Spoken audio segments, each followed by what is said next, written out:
and go. All right, welcome back. Episode 3. We got a lot that happened, not only today, but in the last week. I mean, some interesting moves around the league. Some guys like Lourdes going back to the D-backs. Antanasio making some interesting comments about Corbin, about not wanting to make the casual fans mad. The Bucs have gotten it rolling. Got to touch on them. They're getting hot at the right time. Packers week 15. Oh, Joe Barry, here we go again. We've got our pick 'em for week 16. And the 2024 recruiting class for Wisconsin football is looking great and got greater as the afternoon went on. So, hey, and the Brewers made a couple of under the radar moves in the last week, trading for Taylor Clark, signing Eric Haas today, and also today, trading Tyrone Taylor and Adrian Hauser for Coleman Crow. We haven't really gotten much into Coleman Crow because this trade just happened. But I think this is a good move. Where are you guys at? I think this is a pretty positive for the Brewers, as Taylor was kind of the odd man out in the outfield with all the young guys, especially right after JC got his massive extension. There's no way I saw him being a part of that outfield crew, and his services are definitely better used elsewhere within the league, and the Brewers finding a way to get some value for him, I think, is somewhat of a positive for me. Yeah, this is something I called back in episode 1, that Tyrone was the odd man out. I knew he was older than the rest. I don't think I realized he was 30 and he was drafted in 2012. So, I mean, he had a nice long run with the organization, but he definitely was not a guy that's going to be part of the long-term future of this team. So, I don't hate getting at bats for Weimer, Freelick, Churio, Mitchell. Just let the boys play. Yeah, Tyrone hit really well down the stretch last year. Got to get something for him while you can if he is the odd man out. Hauser as well. What'd you guys say he was set to make 5.5? 5.6. Yeah, that's not something I'm willing to pay Adrian Hauser. I'm not a big fan of Hauser to begin with, but if you can get a guy like Crow who he's coming off TJ, he's going to get some extra velo, I'd assume, coming off that. And if there's one thing I trust the Brewers to do, it's develop pitchers. Get him in the lab, get an outlier pitch. I think he's going to be a serviceable arm for us in the future. Yeah, I think the big thing with him that I read before we hopped on was that he's a high spin rate guy. He's viewed as a guy throughout the minor leagues that has elite spin rate on his breaking ball, and elite horizontal and vertical movement. So his 92 that's been reported probably plays more like 95, 96. And it's got to be tough to hit. I mean, he had a 1.88 ERA before he got hurt. So clearly the dude has some skills. He was a Mets top 30 prospect, but like you guys mentioned, you got to get something for those guys, because otherwise they're DFA candidates, they're walk candidates in free agency. Got to do something.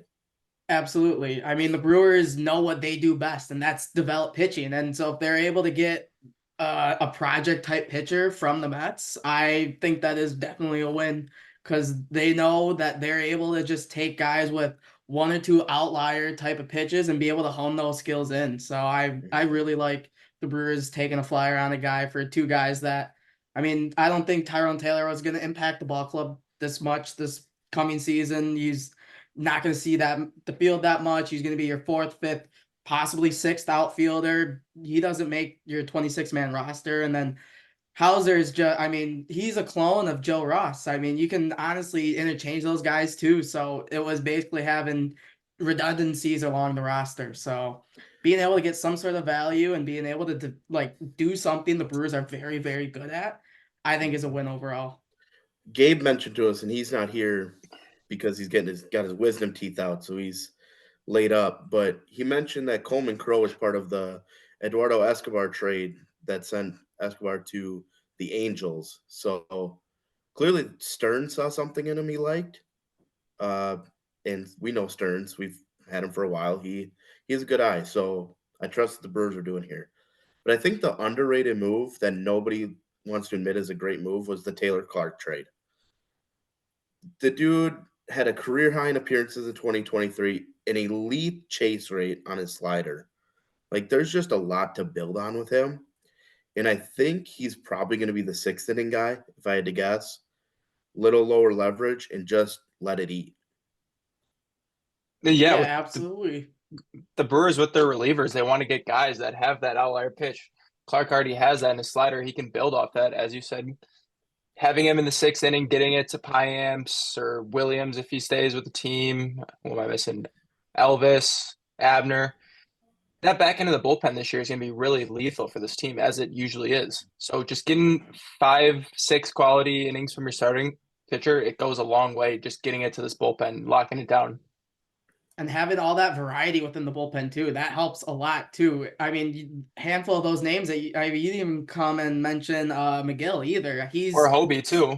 Hobie, yeah, there's a lot of different arm angles. Guys do a lot of different things very, very well. And it brings a very nice variety to the Brewers bullpen. It also gives them some flexibility to possibly move one of those guys for when teams are like bullpen help is at an all-time premium right now. Mm-hmm. So being able to possibly have a team overpay for possibly maybe Elvis, who knows? Piamps too. He had a career year last year. Who knows if he's a one-off or not? Time will soon tell because he lost velo as the year went on. But who knows? We could possibly sell high on one of those guys and get a half decent return for him, being able What to I'm bring in a cheap expecting, guy. I'm expecting Joe Ross to be in the pen too. Uh, like he's coming off another Tommy, so but his velo's ticking up. I think a short relief spot's good for him. Bryce Wilson, we know Gabe loves to give him Happy birthday, Bryce. crap. Happy birthday, Bryce. He was a fine pitcher in the bullpen last year. He did his job. Like this bullpen has a lot of options, and it's going to be tough to. If the Brewers have the lead late, it's going to be tough to beat them. Who do you think Bobby Simply because Gas is that fifth starter out of on the opening day then? If Ross I is in think the it's pen? I think it's his job to lose. Yeah. I mean, we I still think have it's spring him. training to unfold, so we'll see. But Yeah. I agree with you. I think it's him or the lefty starter makes a difference. I really want to know where Ashby's at too, because I feel like that will be he, a big indication on like who's where. Like he's really the main guy where the Brewers, once they get answers, they'll be able to build around their rotation based on how well he's recovered, how well his stuff is. If he's gotten a little bit more command, there's a lot to like with Ashby. But right now he's just a big old fat question mark that the Brewers are waiting to be answered with spring training, hopefully. so we need to add a backup catcher to lay the signs for these arms. Brewers got Eric Haas today. I think this is another underrated move. He's a fine backup catcher. His best offensive year was 2021. It's been a little bit downhill, but talking to a guy I know who's a huge Tigers fan, the guy's caught 2 no-hitters. So he's got no problem hanging down the fingers. That's what we needed in a backup catcher.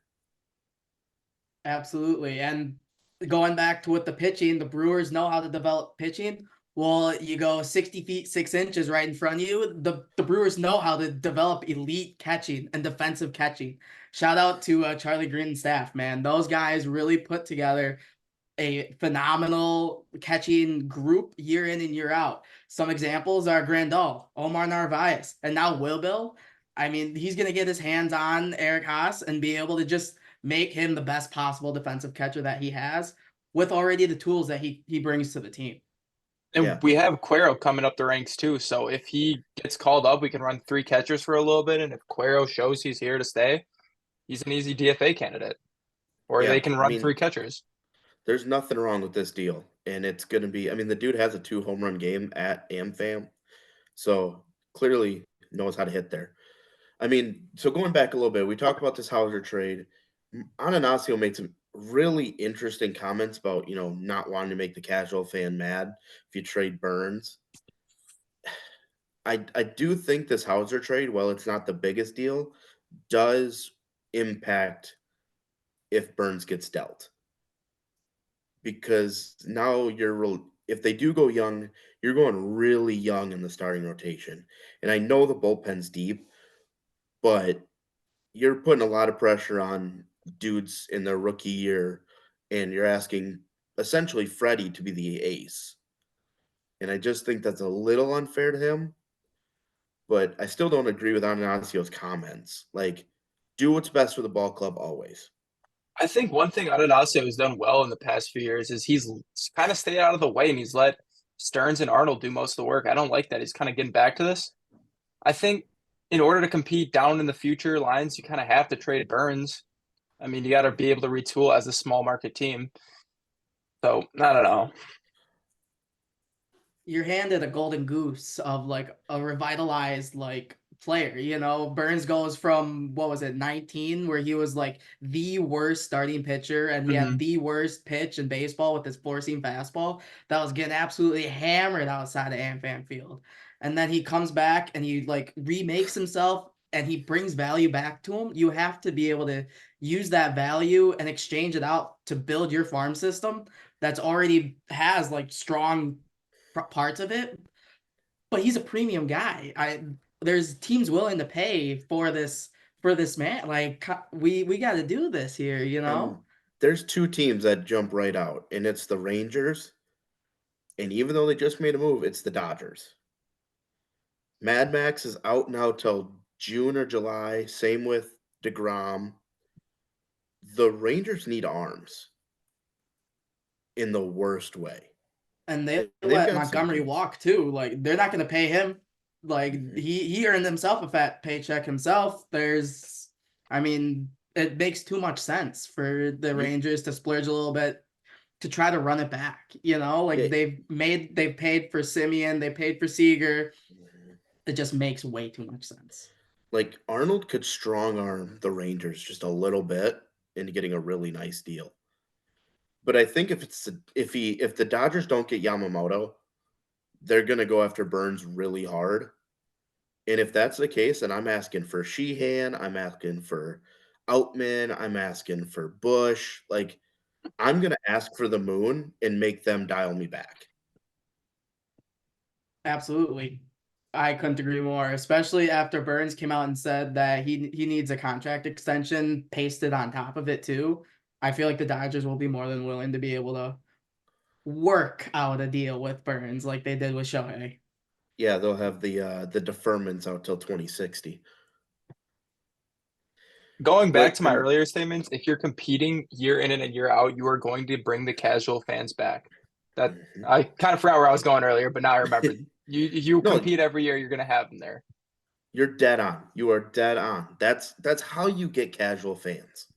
Yep. Like we You get it. can't bottom out. You can't bottom out like the A's have, the Royals have. Like they're in absolute dumpster fire situations, and the Brewers being able to retool year in and year out. I hate the bites of the apple acronym, but it kind of is where we're at, especially with Mhm. the random like how random baseball is. I mean, we saw it in well, 2018. we're just not we're not the Dodgers. We're not the Yankees. It like you just operate different. And unfortunately you do have like Burns is a guy you gotta move on from. Moving on a little bit, two Brewers legends, quote unquote, Kutch and Rowdy. Kutch back to Pittsburgh, Rowdy to Pittsburgh. Um, they're gonna play like Rowdy will play every day. Yep. To me, that it's just a place for him to play every day. It is what it is. Kutch, he wants to retire a Pirate, He wants so to get he's that gonna 300th home run too. yeah. Get over So at opening day and then go home and relax on his couch. yeah, so I mean, it's a 1 year, $5 million deal. If that's not, hey, thanks, you're gonna retire after this year, I don't know what is. But kudos to Kutch. Always been a big fan. Great guy. Um, Lourdes Gurriel back to the Diamondbacks. I think none of us had this one, but I think we're also just trying to think of not going back to the same team. But I think this is a great fit. Absolutely. The Diamondbacks have been showing that they're willing to pay now that they've made the World Series and they're attempting to build off of that World Series roster and bringing a key part of that roster back. Yeah. Um, Snell and Montgomery. I don't think they sign until Yamamoto does. I still think Snell ends up in Seattle. I don't really know where Montgomery goes. I don't think it's the Yankees. I don't think it's the Cardinals. I think his market's interesting. He wants to get paid, so I Who guess knows? who's The going to pay Cubs might him? get desperate and fork out a little extra cash for him, which I wouldn't be against because it's Montgomery. They did it with Yeah. Tyon last year, and that didn't end up very well. He was Whoa, Yeah. whoa, whoa, whoa, whoa. All right, all right, all right, all right. He's an elite starting pitcher. All right, calm down there, buddy. my Like bad. I like Montgomery, but like I feel like he's had really one really good year. Which That's all if that that's what takes you to takes, get paid in Major League Baseball. Sometimes it's one stupid hot playoff run and you're the savior of the league. hey, I don't hate a guy for getting his dollar. No, no, go get paid, Go man. get it. Go Go get it. go get your bread. Not gonna hate a guy for getting his bread. Speaking of Dame Dalla hitting his stride as we go with a 40 piece last night. And you could just tell he wanted that 20K points immediately so he could relax. Like he just wanted a ball. It looked awesome. We got Portland Dame finally. Hmm He's here. Giannis records a triple double last night 11, 14, and 16 assists. That's efficient work. When you're playing a team like San Antonio, you just do what you got to do. I mean, yeah, they opened at like 16 and a half point favorites. They didn't have Wemby. You just want to get in, get out, stay healthy, get on to the next one. Not And much to say about that. him being able to collaborate with Dame now too, really being able to put together quality minutes. I mean, now they're starting to really figure it out.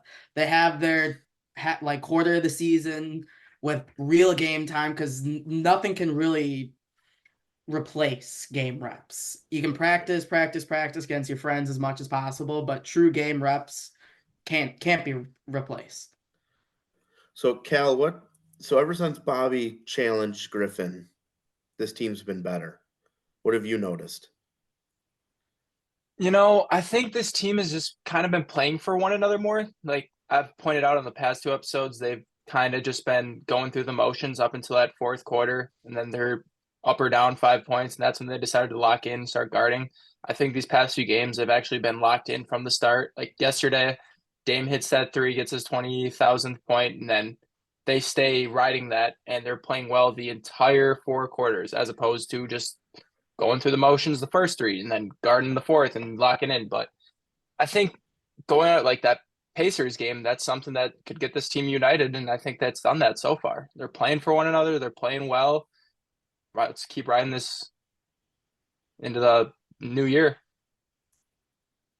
Especially with Yeah. this being a veteran team, I like the collaborative environment that Griffin has been able to really fester within the Bucs locker room. It's different when it's like a young roster and you're trying to implement a culture. Well, a lot of these guys should already have a strong foundation of what culture should be. I mean, Giannis, Dame, Chris. I mean, those guys have like played in big games and have been a part of really good cultures. So just being able to just figure everything out within each other and within in-house is huge. Yeah, Griffin didn't have to reinvent the wheel with what he's doing. The Bucs had a really good foundation when they hired Griffin. And the fact that Griffin is listening to his players, that's not a bad thing at all. A lot of people have been saying, "Oh, this is all like they're just saying, oh, this is bad." But if you're able to listen to your players on what they think, that's a really good thing as a coach. Listening to your players, hearing what they have to say, what he could do differently, what the players could do differently. It's a good environment and it's healthy. Oh, for sure. I mean, I do it as a coach myself. Like some guys just need different kind of coaching. Like it is what it is. And some guys like to be coached really hard. Some guys like a little bit more space. But if you're trying to coach everyone the same, it's not going to work. And we're kind of now seeing that in Green Bay with the defense. Like it's just the same thing over and over and over again with the defense. So, I mean, I really like what the Bucs are doing. Again, NBA regular season, we'll keep talking about it, but we also know there's a long way to go yet. But you know what? The NFL regular season, we're almost done with it already. Week And 15. That's week crazy to me. 15. Yeah. Um, the offense is fine. The offense is really good, actually. The offense struggles when they feel like they need to go score a touchdown on every single possession and they feel that pressure. Do we want them to score every possession? Yeah, but there's also an NFL defense on the other side. Like, you don't get to play against Joe Barry, unfortunately. So, I mean, Love, if I'd have told you before the year he would already be at like 3,300 yards, 25 touchdowns, 11 picks, and that was his season, you all would have taken that.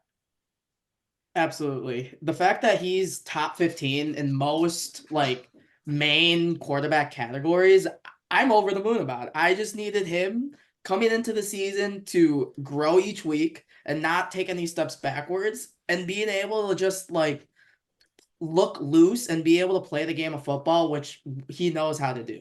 It's Yeah, absolutely, Cal. What do you I got? just wanted going into this year, I just wanted to know that he was the guy. And it is December 20th. This weekend, we are still playing meaningful football. If you told me we were still playing meaningful football on what do we play Christmas Eve, I'm over the moon about it. How can you complain about that?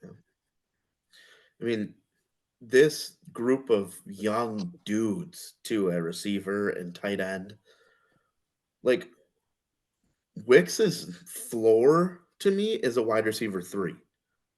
He could easily be a low end wide receiver 1. Like, the dude is a baller. He played with a high ankle sprain. Didn't care. Dog. Jaden Reed, I think his ceiling is like a true wide receiver 1. Like Debo-esque wide receiver 1. Dude is fun to watch. Tucker Craft, third round curse is broken. That dude literally tried to jump over a grown man standing up. Like, he does not care. That looked like it hurt, by the way. It hurt. It looked like that hurt like crazy.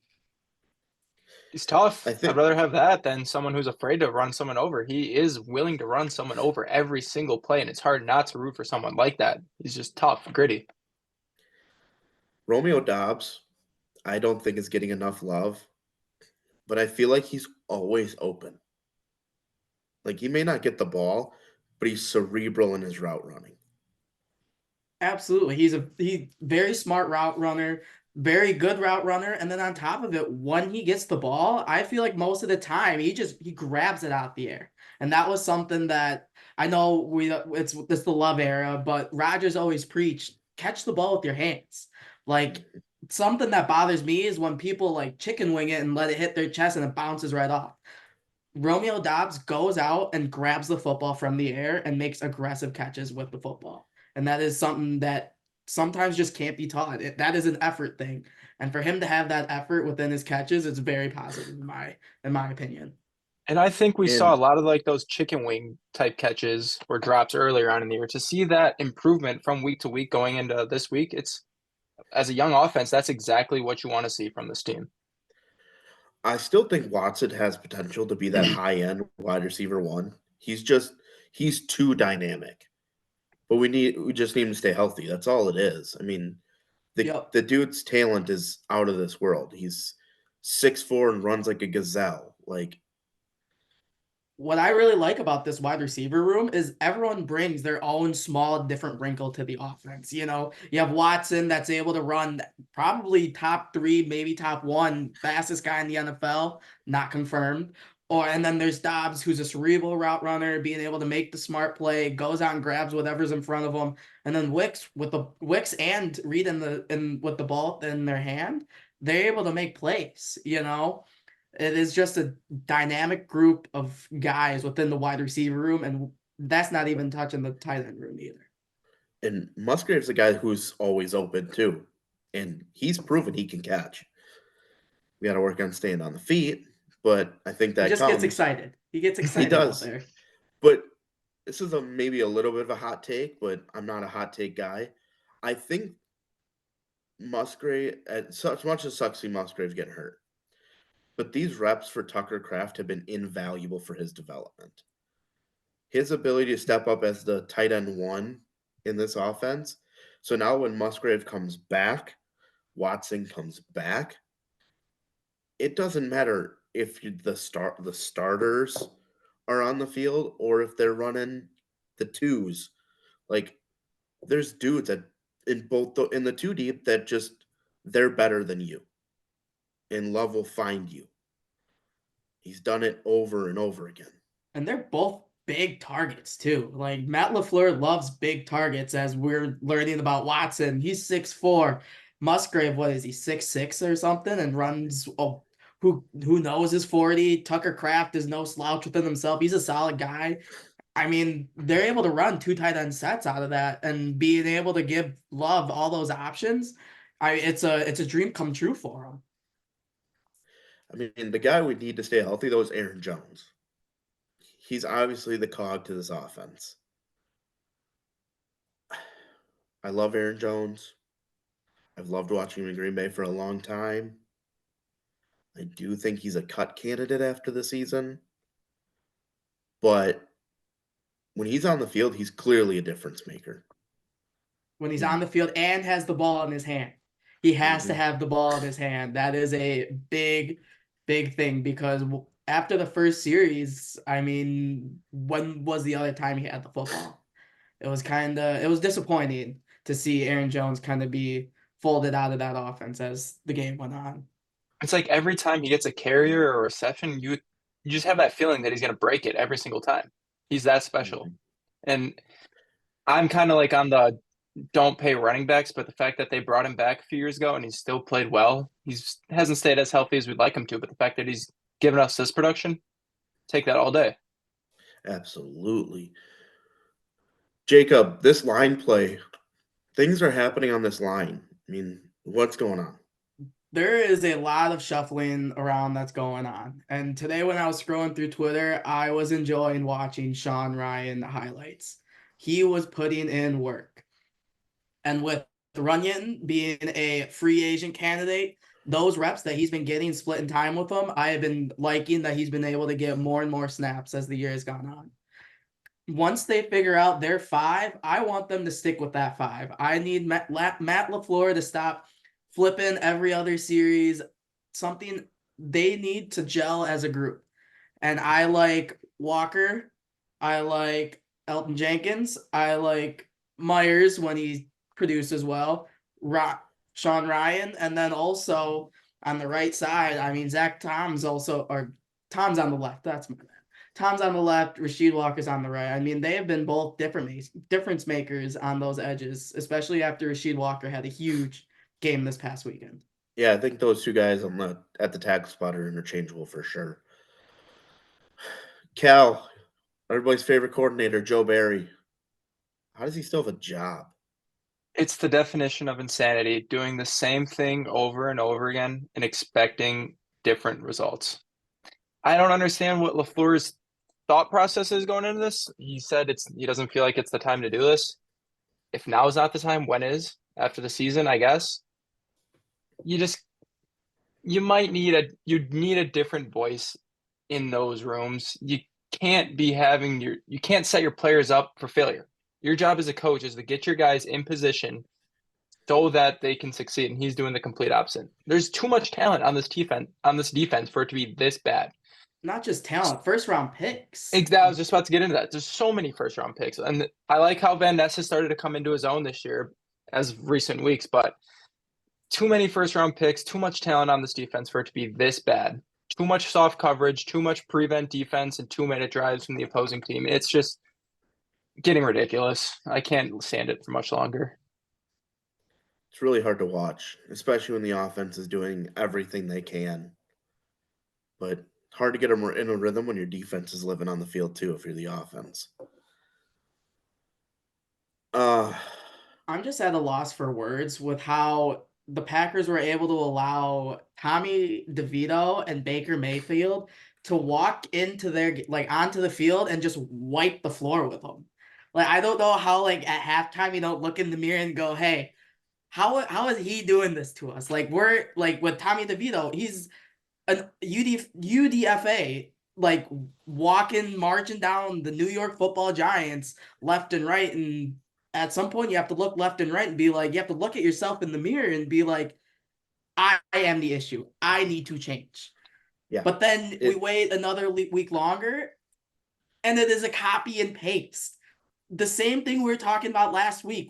almost word for word was, oh, Joe Barry needs to definition of insane. Well, Baker Mayfield walked into Lambeau Field. He walked into Lambeau and mopped the floor with you with a perfect passer rating.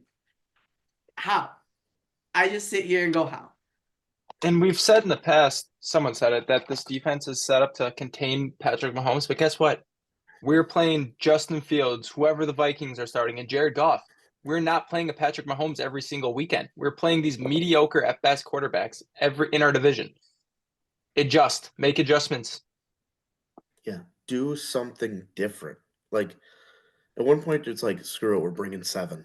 Like 3rd and 4, we're gonna force you to get the ball out way too quick. But instead, it's an easy completion that turned into a 50-yard touchdown. I guess when you look at it, they're all prevent, okay, whatever. You don't want us to go over your head. But then you have to be good tacklers. They have to do something like that helps aid them going into that style of defense to not allow a man that's covered with 3 people just to like walk past you. This it's frustrating because they're a poor tackling team. They don't swarm to the ball very well. Like, why are you going to implement this style of scheme and defense if you're not going to implement those characteristics that help sure up that style of defense? To me, it like at what point does Goody need to step in? And I know Goody is not everybody's not his biggest fan. I get it, but also what he's done to rebuild the offense in 2 years, impressive. But at what point does he need to step in and go, you know what, Barry, you're done. Like, Matt, I've given you the time to do this. You're not doing it. My job becomes on the line because you're not doing your job. I'm not losing my job over this guy. Because right now, if we keep Barry around, LaFleur, you're going to cost yourself your job, which in turn is going to cost Gutekunst his job. And I don't think Gutekunst has done anything to lose his job. No, He's if anything, he's done anything and everything to keep his job with at least the past year. Because coming into the season, this was a make or break draft class for him.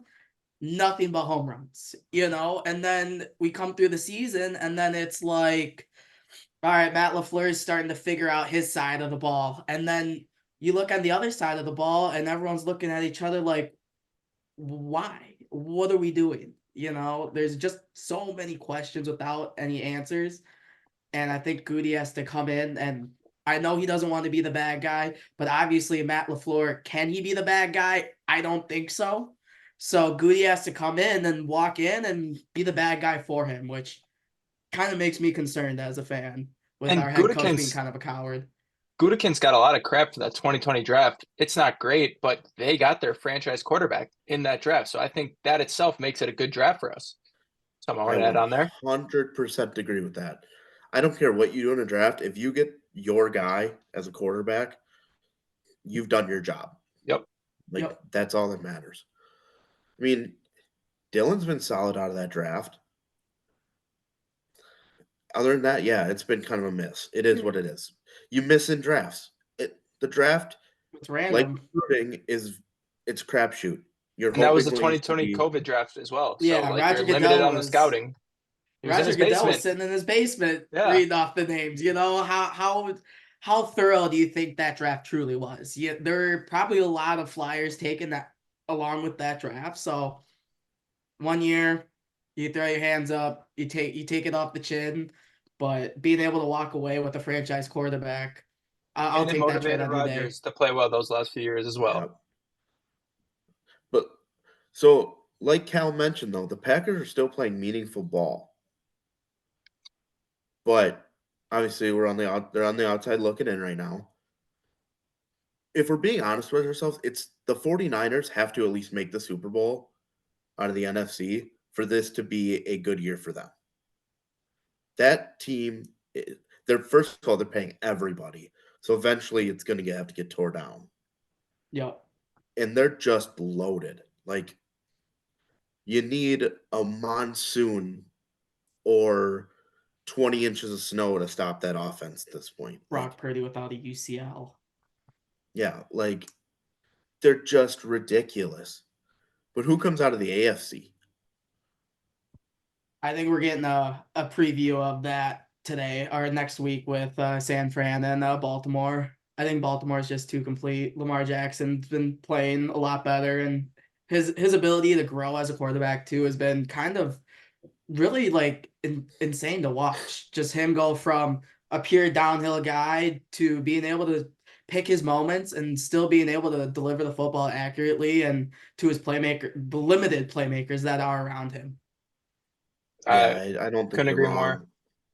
I I think Buffalo will still have a say at the end of this. They're getting hot, and I just don't count out that like their defense is hurt, but I still don't count them out. They have dudes. And that offense, it's not the Stephon Diggs show anymore. It's much more balanced And with Joe what Brady. they made the yeah, I was just about to say they made that change at offense coordinator. I think Brady's done a good job there. I mean, talk about not having the definition of insanity. Like Bills need to make a change, they made the change. The Eagles also made a change with Sean Desai not calling the defense. Didn't work out. They were again sleepless in Seattle. Good call, Jacob. Woo-woo. But like winning teams making changes because they need to. Why isn't Green Bay doing that? Like, stop worrying about your friends and go win football games. I think Please. like kind of going back to the Bucs, they did it the right way. I think their organization model is so well run.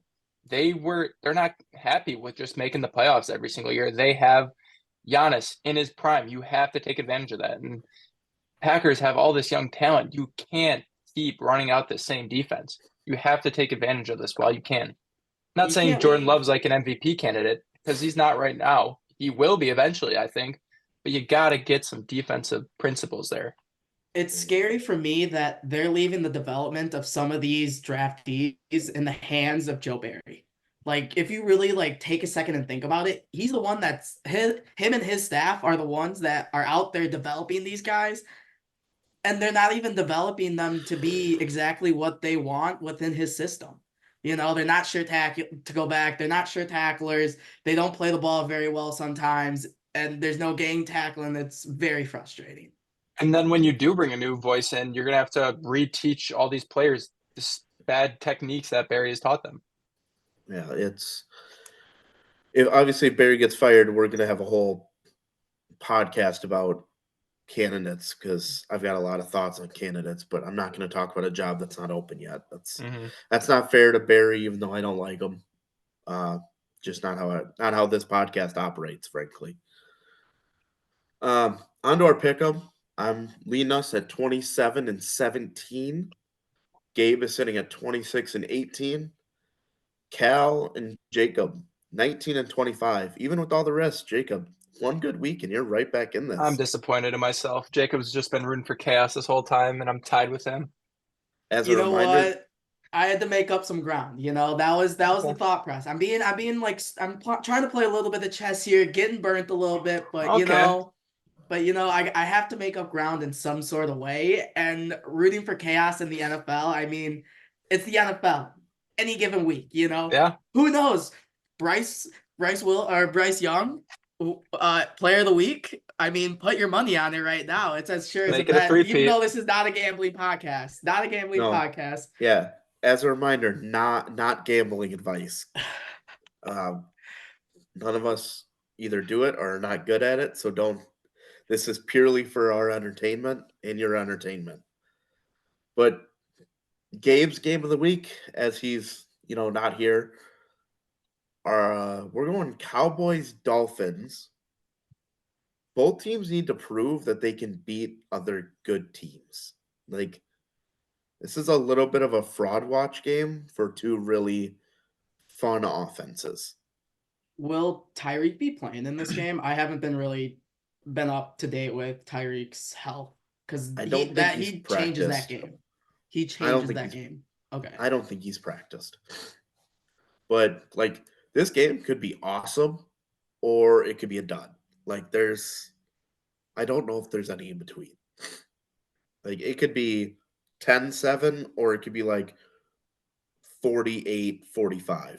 like that Rams Chiefs classic. Just an Yeah, in absolute Mexico. shootout between Mahomes and Jared Sling It Goff. Goff. Yep. But like, that's the two ways this game could go to me. So we'll see what happens. I think it's a fun game. I'm taking the Dolphins in that one though, because they're at home. No Tyreek Hill for me, so I'm gonna roll with the Cowboys.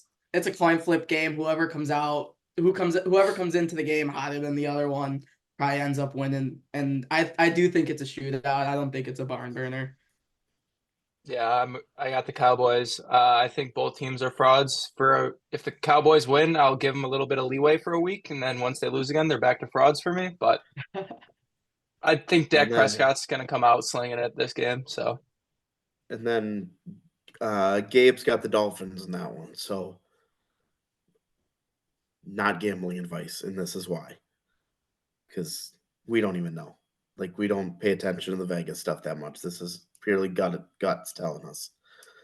Kind of like Cal taking the Saints and Saints Rams Thursday night football, while the rest of us are hanging on to the Rams. I I picture don't the know. Saints, and I just get this image of Jameis Winston. I kind of hope he'd get some snaps just because I love Jameis. Bringing that briefcase to the game last week, I need Jameis Winston snaps in my life. So maybe I'm not hoping for injuries, but hopefully this could be the week. Bengals Steelers. That Steelers. I think this is more of the Steelers' offense is really bad than the Bengals being really good. Absolutely, especially with George Pickens kind of being, I don't want to use the word cancer, but there's been videos circulating of poor effort within plays, and then also I saw a clip today that he was putting in poor effort at practice, and TJ Watt is starting to have enough of that. So definitely I would say the Bengals are probably going to win. Yeah, Yeah, so we're all I on the think Tomlin's Bengals. kind of got his foot out the door. I think he's a great coach. He could be a Hall of Fame coach, but they might need to get a new voice in there. So I got the Bengals riding some momentum into this game. I'm not gonna lie, it'd be really weird to see a different coach in Pittsburgh. It would be so weird. I mean, he's been the coach there for what? I'm 20, most of my life, if not all. Yeah. Absolutely, It's, yeah. If you're the Packers, do you call him to see if you'd want to be the defensive coordinator? Like, I that's a think great he's a fat payday. One of the owners is gonna look at him and go, all right, Arthur Smith. yeah, yeah. he's gonna get a payday if the Yeah. Steelers are willing to let go of him. Yeah, there's going to Yeah. be a handful of teams ready to hire him. Atlanta's gonna fire Arthur Smith, and I think that would be the guy they kind of target with a top-notch OC. Just the way I think that goes. Bills, Chargers. Bills are hot. Chargers are not. So we're all on the Bills. I think that one. I feel like Josh Allen could throw for 400 yards in that game if you wanted to. 450, 500, especially with how much of a dumpster fire it is out west for the Chargers, especially not. I mean, they have Cam Staley. Congratulations, they broke the Staley curse. Woohoo! Good job for you guys. But I still think the Bills come in and just steamroll them. Especially after what, the Raiders did to them. Woo. Commanders, Jets. I saw this was the 32nd ranked defense against the 32nd ranked offense. Commanders 32nd ranked defense, Jets 32nd ranked offense, and sounds like no Zach Wilson because he's in concussion protocol. So we got Ripon then? I think it's Brett Rippon. Yeah. Oh God. Yeah, So I think get the ready Jets for are a gonna barn have burner. they're gonna have a pick six, and it'll be like a 10-3 game. They I don't just know. can't move the football. Sam Howell But can sling the pill a little bit. He can, but he the can, but Jets that defense is good. it's good. It's good. That's very true. Yeah, but he's been Like- using a lot more of his what do you call them, his playmakers a lot more. So I feel like there's an opportunity for the Jets just to punt the football every single time, and the commies put up like 14. If you're the Jets, you give Brees Hall 60 carries. Just control the football. Oh, so Gabe and Jacob, you guys are on the Commanders. Cal and I are on the Jets. Lions, Vikings. Nick Mullen starting another one for the Vikes. Lions What? actually looked good. I think the So Lions are half decent. I think they're the best team in the North, which isn't hard to do right now, no, unsurprisingly. No, But I think that game last week kind of got them back on the right track. I think they'll keep that going. I do like Dan Campbell as a coach. He's going to have his guys ready to play. So I think they're going to finish this year out on a high note, win the division, obviously, and maybe even win a playoff game. so Gabe's the only one taking the Vikings. The rest of us got the Lions, which kind of want to know I his think, thoughts on that. But yeah. rest up, buddy. Browns Texans. The big swing for me in this one is it sounds like Stroud isn't playing again. So that swayed me Browns. And the only one taking the Texans, Jacob. Why? For the vibes. Purely for the vibes. Picking against Joe Gotta make Flacco. up.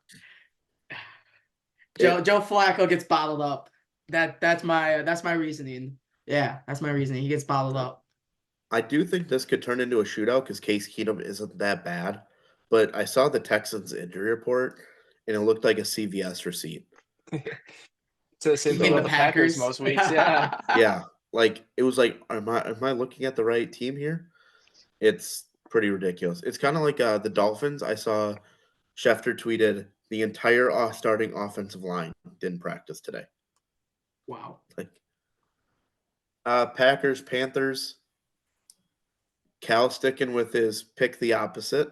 You know, it didn't work last week, but I gotta get back on track with this. I feel like I picked the Packers and I want to feel really good about it, but Joe Barry has me feeling not so good about it. You But have I'm to still win gonna this pick. game. I don't know But I'm how still packing the Packers. Like I'm sorry if you're like with the offense that the Packers have, like, and how bad the Panthers are with Bryce Young. Like I don't want to say I don't know how you lose this game because it's the NFL. Everyone's good enough to beat everyone, blah blah blah, you know. But like if you go into Carolina with their like 25 people that show up for their 45-cent tickets, like I don't know how you allow him back on the plane ride home because I'm hopefully I don't have to eat my words, but it shouldn't be Love and LaFleur's fault that they lose that game. I think it'll be very easy to pin who lost that game after he gives Bryce Young the three-peat of offensive player of the week in the NFL. And there's if they probably going to lose be this like game, 70 to 80% Packer fans there too. You have to win this game, no doubt about it. if you lose this game and it's very obvious it's the defense, like let's say Love goes for 275 and 3 touchdowns and they lose. If Joe Barry's on the plane ride home, like I might need to be restrained for a while because I will be so mad. I may have to take a little bit of a leave of absence because You might there's need to just go get your no. wisdom teeth taken out too. Yeah, something. I may need another surgery, but geez, boy, gotta win that one. Like we know it. There's no way around it. You have to win. Well, last week was also a must-win game, and he decided to play guys 10 yards off the ball in 3rd and 4. So it's the NFL. You never know. I will say, never felt good because Godwin and Mike Evans are legit NFL receivers, and I don't hate Baker Mayfield. Just Oh, absolutely. The you just Buccaneers can't aren't a lose at bad home. team. They are No, not a bad team. you just can't lose at home in a game you have to win. This one on the road in a game you have to win against a team that has not been competitive very often this season. The worst team in the NFL. Like I'm not Yeah. even gonna like mince words. Like the Jets are up there, but like these guys, like I can pretty confidently say, like these are the worst. This is the worst team in the NFL, and it is a measuring stick for how much Joe Barry wants his job. Because the Like Jets at Justin least have a Houston, defense. yeah. Absolutely. Panthers have nothing. Justin Houston asked for his release today because he just wants to play for a contender and is sick of playing in Carolina. Don't blame So- him. Go get your ring, bro. Seahawks, Titans. I think this is. I mean, I've heard Ryan Tannehill is going to start if Levis can't go. I hope Geno is back for Seattle, but the vibes that we'd get between Drew Lock and Will Levis would be. It would it would save lives. Like It would be an it would entertaining game. May not be the prettiest game, but damn, would that be an entertaining There's going to game? be I some mean, good darn. content from it. Heck yeah. yeah, I there mean, will. Gabe's got the Seahawks. I've got the Seahawks. Jake's got the Seahawks.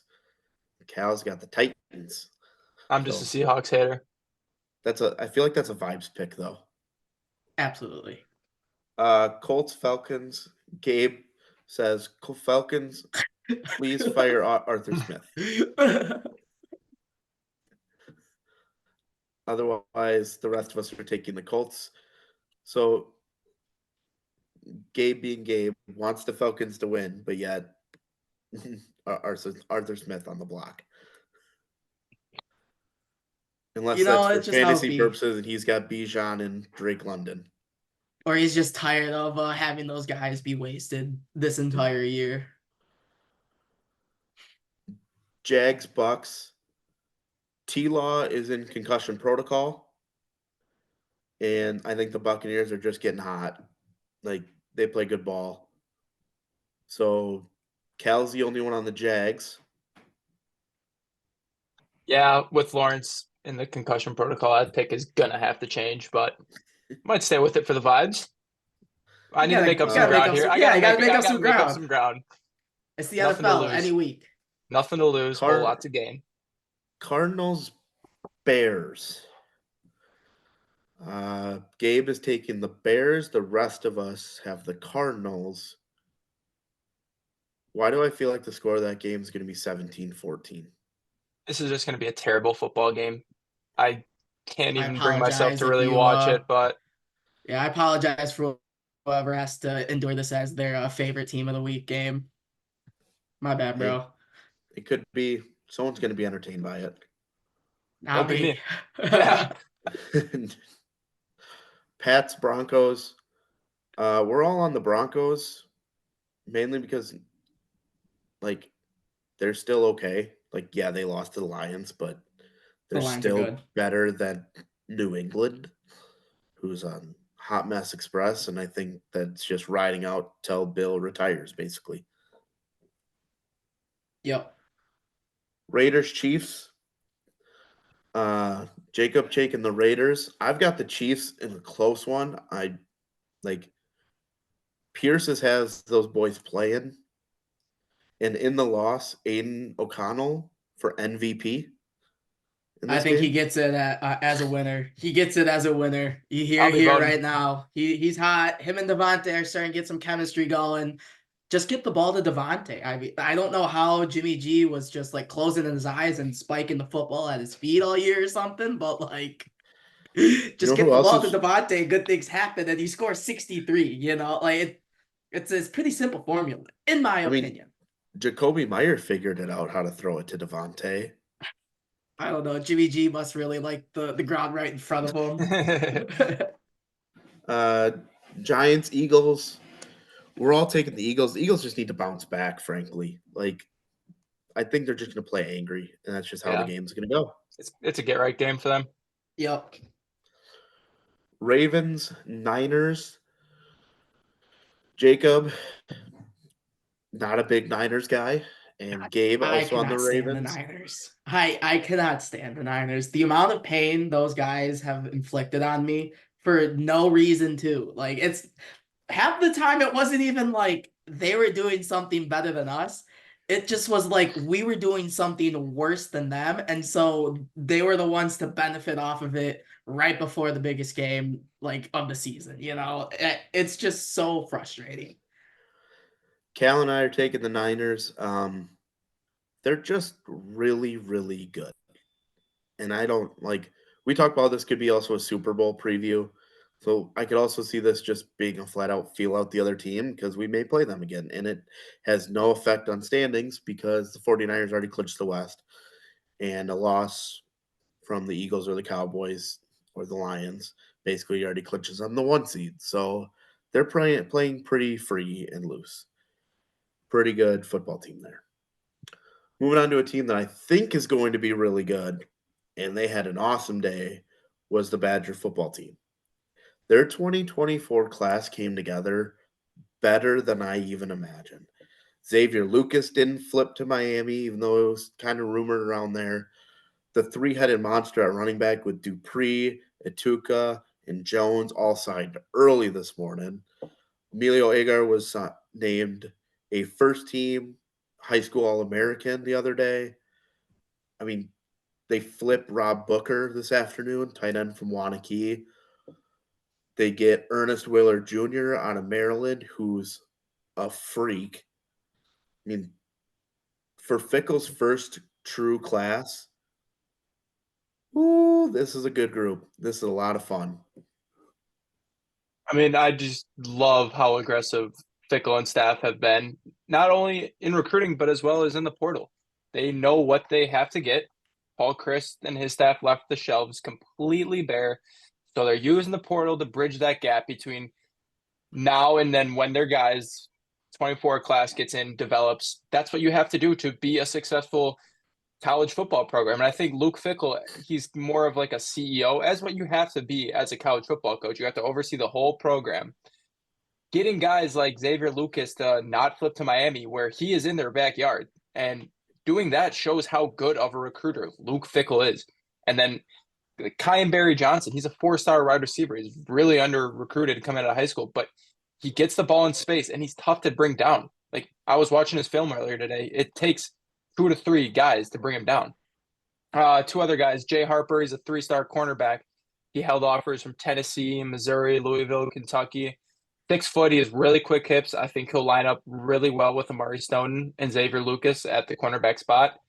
And then the last one of the bigger ones today, D lineman Ernest Willer Jr., 6'3", 255 pounds. He just gets in the backfield and he sheds his blockers really well. And he just gets in the backfield and he brings his guy down. That's our defensive line was a big problem this past year, and bringing in a guy like Ernest, big get for the staff. I mean, before we hopped on, Luke Fickle was on Big Ten Network saying how Darian Dupree is essentially Melvin Gordon and Dylan Jones is Jonathan Taylor. So that got me thinking, who's Gideon Atuka? Is he Monty? Is he PJ Hill? Is he Anthony Davis? Blast from the past, but that dude was unbelievable. I got some beef with him based off his Twitter the past few days. I think he's closer to Monty. I mean, the dude power, but can pull away. This 300 monster and unconfirmed, Ches is coming back for his 6th year. He confirmed it before we hopped on. Oh, sweet. He's back. So, like, that's a great guy to learn from. That's a guy you learn how to be a professional from. Like, this class, I think a lot of this class plays early. I think a lot of this class ends up in the NFL, frankly. Like, it just has that vibe. The only one we know that won't play early is Mabry. Yeah. And like But you look at all these great running backs Wisconsin's had, Jonathan Taylor, Braylon Allen, James White, Monty Ball, they all played their freshman year. I think 2 of the 3, if not all 3 of the running backs are going to be seeing playing time next year. And if this doesn't get you excited as a fan, I don't know what will. Like they've been producing all this great content on National Signing Day, which is how you build juice around a program. And then I want to shout out Maximus Steinecker, I believe is pronounced his last name. He is so good at his job building relationships with these players, getting them on campus, making sure they have a good time on campus. This is how you have a successful college football program. Paul Chryst left his recruiting department bare for 8 to 9 months. He didn't have anyone in that department. This is how you run a college football program. This is modern college football. Yeah.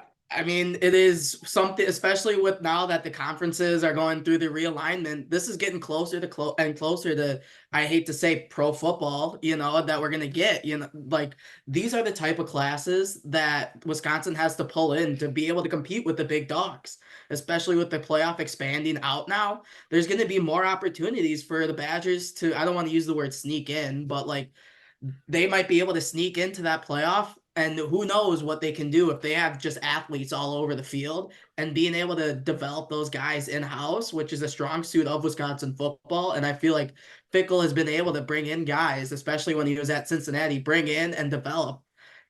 and he was able to make the playoff on his own in Cincinnati. And now that he has double the resources almost that he like, and Wisconsin has almost pretty much given him that blank check to say, hey, go out and do this for us, and we'll help you out every step of the way. And it has been really refreshing to see within the Wisconsin football program. Yeah, like Mhm. Sauce Gardner was a 2-star. Fickle and his staff developed him, and he's one of the best corners, if not the best corner in the NFL right now. Yeah, I'm just super excited for this class. Obviously, we're going to dive into it more and more as we go, but you just can't say enough good things about what is happening in Wisconsin football. But it's going to be a good time. It's gonna be Just fun. just had to get through the bridge year this year. The mix match of Fickle's guy, Chris guys, and everyone feeling out where they truly stand, because you bring a new guy into the whole program. There's going to be questions all over the program, and him being able to just wade his way through the year and be able to just finish the season strong and still be able to have a bowl appearance and then rebound with this type of signing day. I think it's huge for Wisconsin football going forward. And these Mhm. bowl practices are so important for the development of these players that they have right now. Like the receiver Tretch Kakana, I don't know how to pronounce his last name, I'm sorry, but he's going to be a big part of this offense next year. So if the fact that he has these 20 some practices, I believe it is, to develop, it's so important to keep that bowl streak alive for us and then use those practices to continue to develop these guys. Absolutely. Well, that's pretty much all we got today. Obviously, thanks for joining us. Follow us on our socials. Anything you want to talk about, please reach out. We will get it in. But other than that, happy holidays from us, and we'll be back next week on Wisconsin. See Thank ya. you.